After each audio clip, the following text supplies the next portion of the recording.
Nayyar, the Vice Chairman of Tech Mahindra, is with us, and in a bit we will also be joined by the head of NASSCOM. Good morning, Mr. Nayyar. Important day for Indian IT as we hear the swearing-in speech of President Trump.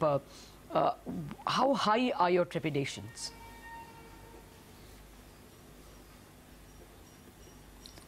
Well, I mean, Mr. Trump is a given, and we will just have to adjust to whatever his policies are.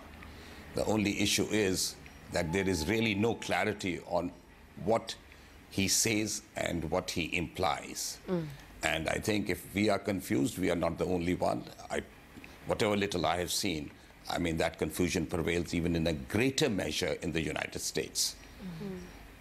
But insofar as IT is concerned, I'm pretty sanguine. I do believe we have a comparative advantage. And IT is now neutral to location. I mean, when I open Google, whom am I connected with? I don't know. And similarly, when we are in the area of assisting various countries in their technology progress, I mean, whether we do it from Bangalore or Hyderabad or we do it from Silicon Valley, it's almost irrelevant. So net, we will have to make certain modulations, but I don't see it as a big hiccup. I don't. Okay. Mr. Nayyar, good morning. You know, Donald Trump has made a lot of comments over the last 2-3 months, but one of the comments that he also made was with respect to the possibility of imposing a border tax. It's still unclear as to whether it would be a tax or would it be a tariff. Of course, manufacturing companies will be threatened because, because of how that could impact them. But is services also under threat because of the possibility of a border tax? Look, I mean, tariff wars are not unilateral.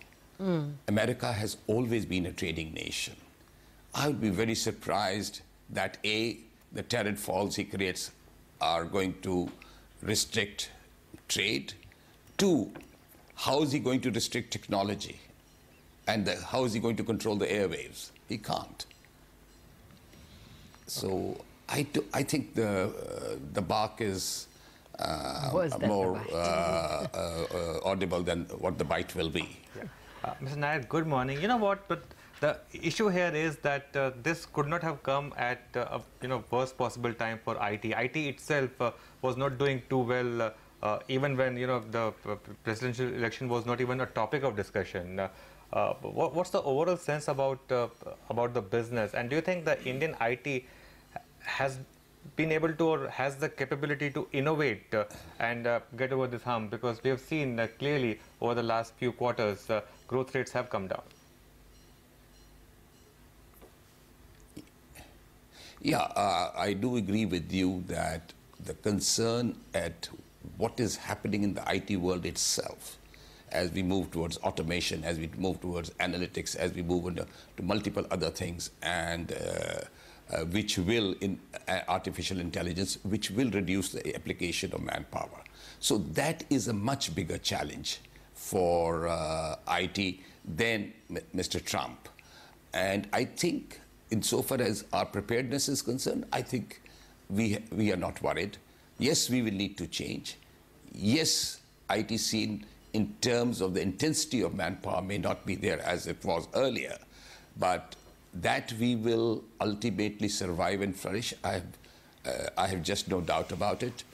I think we have the intellect, we have the application, and we have the tenacity to improve. And this is not the only time we have changed. If you look at the IT scene from the Y2K days, we have continuously been changing. And I think I can perceive that change palpably in my company and all the other Indian companies who compete with us or who work with us. Okay. Well, Mr. Nayyar, I'm coming back to you in a minute on that real and present danger of the visa rules changing to include that, to mandate that only people with salaries above 100,000 and above be employed in the United States. Now, if that rule were to come, I wanted to know the impact on your own company. But before that, Mr. Chandrashekhar, the president of NASSCOM, is also joined us. Mr. Chandrashekhar, what are the chances that these rules will come in? Last time around, this bill came in but wasn't adopted. Well, I don't want to speculate on the probability of a certain bill which has, yet to start the formal journey in the House coming into law.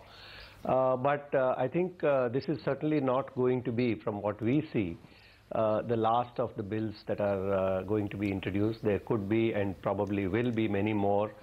There is also an ongoing debate from more than a couple of years on whether piecemeal legislation can be taken up. So the legislative process in the US is a long and uncertain route. What form it takes, much and even more the specifics, will unfold only gradually. So I think it would not be very meaningful to speculate on a particular provision of a particular bill which has not yet started. Having said that, I think we will see many attempts to impose restrictions.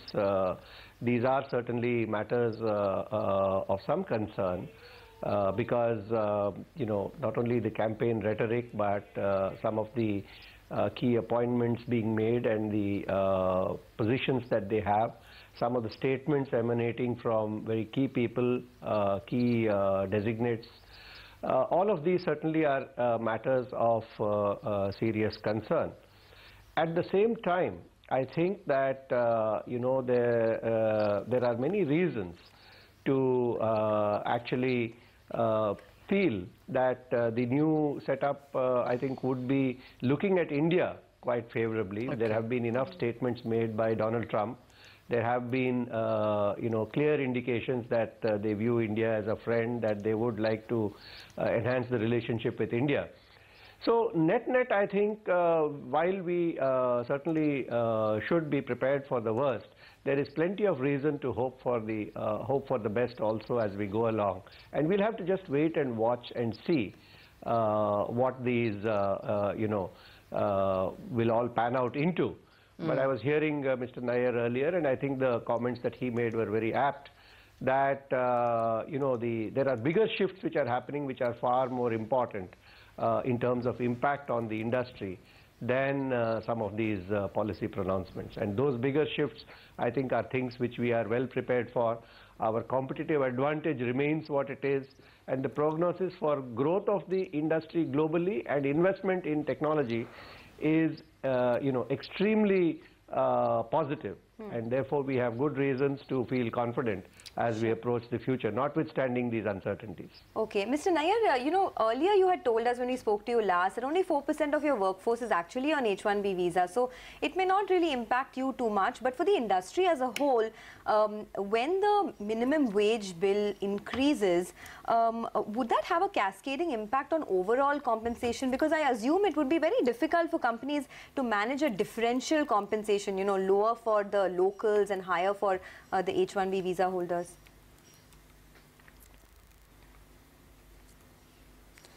No, yes, as Mr. Chandrashekhar has said, we will have to do adjustments at the margin. But if I look at the macro level, and as I had indicated, that not more than 5% of our total workforce is on these visas in the US. Assume even that we have to pay extra for them. What is the impact? It will be in a minor decimal point. Okay. I don't see that really as an issue. No, sir, I wasn't asking and about your own company. I was just asking for the industry as a whole. If our cost goes up. Yeah. No, but I suspect what is true for our company would be more or less true for other companies when it comes to H1B visas. Okay. So I don't see that as a major issue at all.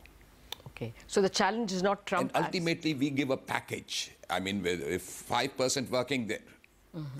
Yeah, so I'm not worried. Okay. Well, just a final question to you. A bit abused at times, but not worried. Okay. Abused is a better way to receive this. Well, Mr. Chandrashekhar, finally, I just wanted to ask you, how much do you think the growth of the industry itself, what the NASSCOM growth numbers for FY18 could take a hit because of these both technology challenges as well as policy challenges? I think the policy challenges do pose some issues, but that is the smaller challenge going forward. I think the challenges in terms of changing business models, changing mix of skills required, changing expectations of the clients, changing delivery models, all of these are far bigger and more secular trends. But as I said, you know, this is something which for an industry which is, you know, adapted to so many changes in the past, these are challenges which we are well equipped, and therefore while the present uncertainties may continue for a quarter or two till the new administration settles down, we would certainly expect that thereafter there would be far greater stability and predictability. And therefore, overall, if you look at the whole fiscal year, the impact may not be significant in terms of a change downwards or negative from where we were at the moment. Okay, Mr. Chandrasekhar and Mr. Nayyar, thanks a lot for joining us.